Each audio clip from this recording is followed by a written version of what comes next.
Inspeksi adalah proses pemeriksaan atau pengawasan terhadap suatu objek, sistem, atau situasi untuk menentukan kualitas, keamanan, dan kepatuhan terhadap standar yang diberikan.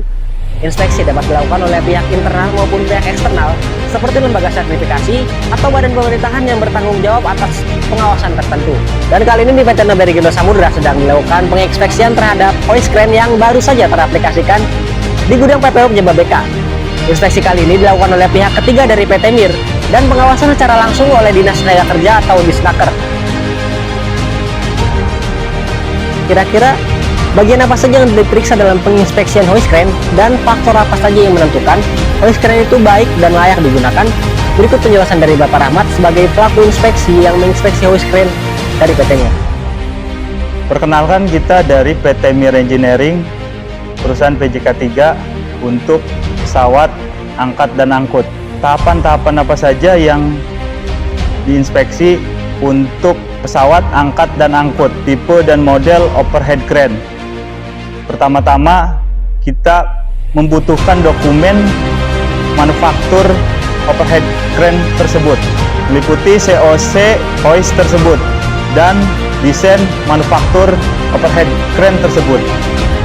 Dasar hukum untuk inspeksi pesawat, angkat, dan angkut yaitu Undang-Undang Nomor 1 Tahun 1970 tentang Keselamatan Kerja.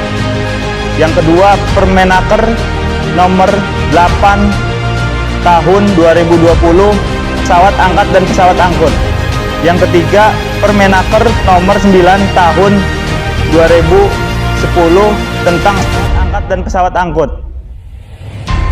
Tahapan awal untuk inspeksi yaitu meliputi visual, karakter, hoist, dan hook tersebut. Untuk tahapan selanjutnya, pemeriksaan overhead crane tersebut meliputi NDT, uji tidak merusak, yaitu bagian-bagian yang dianggap kritikalnya saja, yaitu meliputi hook overhead crane tersebut.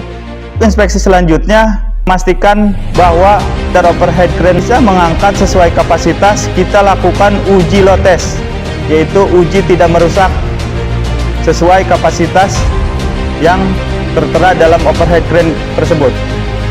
Untuk standar overhead crane tersebut, kita uji 1,25% dari SOL tersebut. Faktor-faktor yang menentukan overhead crane tersebut layak digunakan yaitu pengujian dari tahap awal sampai tahap akhir, dari visual, NDT, dan load test. Tidak ada perubahan bentuk apapun dari overhead crane tersebut. Dari hasil pemeriksaan itu, kami menyimpulkan untuk overhead crane PT Noberigindo Samudra layak dioperasikan atau layak digunakan sesuai kapasitas yang sudah ditentukan oleh manufaktur dan sudah diuji. Untuk load testnya 1,25% dari kapasitas layak digunakan.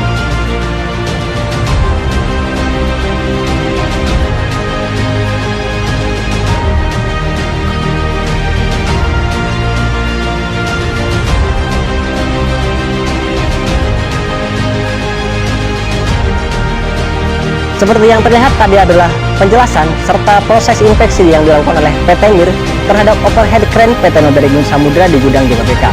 Penting untuk diingat, selain menguji kelaikan pada barang, inspeksi ini merupakan langkah yang sangat penting juga dalam menghasilkan sebuah proyek untuk mendukung keselamatan semua pihak yang terkait.